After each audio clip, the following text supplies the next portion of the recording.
ஒரு காலத்தில் மாலியாங் என்ற ஒரு இளைஞன் இருந்தான். அவன் ஏழையாக இருந்தாலும் அன்பானவனாக இருந்தான்.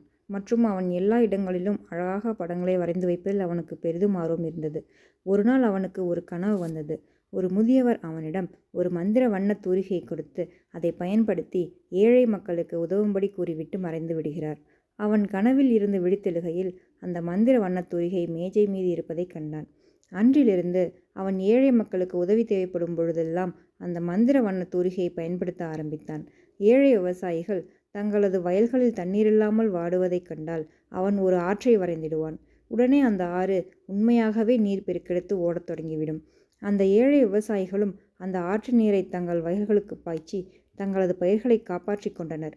கடினமாக உழைக்கின்ற ஏழை மக்கள் உணவு போதிய அளவில் கிடைக்காமல் தவிப்பதைக் கண்டால் உணவு வகைகளை அவன் வரையத் தொடங்கியதும் அவர்கள் உண்பதற்கு போதிய உணவு கிடைத்துவிடும். அந்த மந்திர வண்ண தூரிகையை பற்றி மக்கள் பலருக்கு தெரிய தொடங்கிவிட்டது. அவர்கள் அனைவரும் மாலியாங்கிற்கு நன்றியுடையவர்களாக இருந்தார்கள். ஆனால் அந்த கிராமத்தில் ஒரு பணக்கார மனிதனும் வசித்து வந்தான்.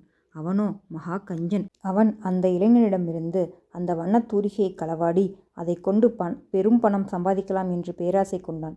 எனவே அந்த மந்திர வண்ணத் தூரிகையை களவாடுவதற்காக தனது வேலையாட்களை மாலியாங் வீட்டிற்கு அனுப்பினான்.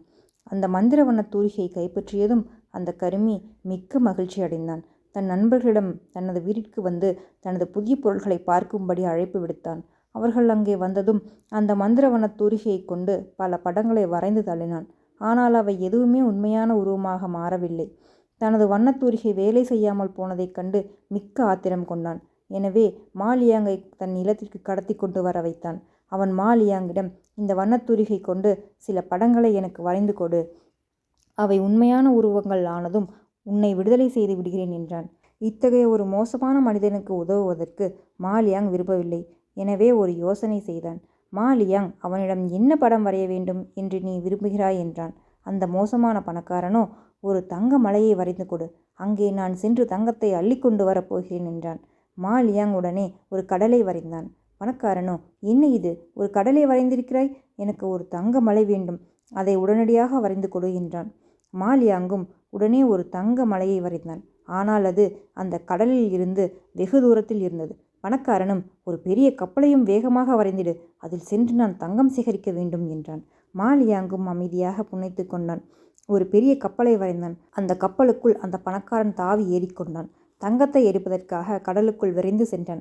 அந்த கப்பல் நடுக்கடலுக்குள் சென்று கொண்டிருக்கும் பொழுது மாலியாங் ஒரு பெரிய அலையை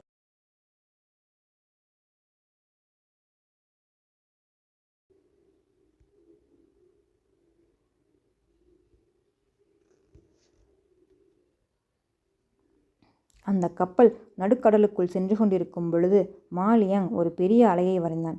அந்த அலை அந்த கப்பலை முற்றிலும் அழித்துவிட்டது. அதன் பிறகு அந்த பணக்காரன் அந்த கிராமத்திற்கு திரும்பவும் வரவே இல்லை.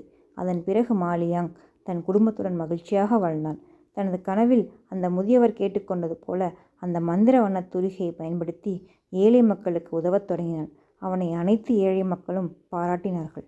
இது போன்ற கதைகளுக்கு நம்ம சேனலை சப்ஸ்கிரைப் பண்ணிக்கோங்க. தேங்க்ஸ் ஃபார் வாட்சிங்.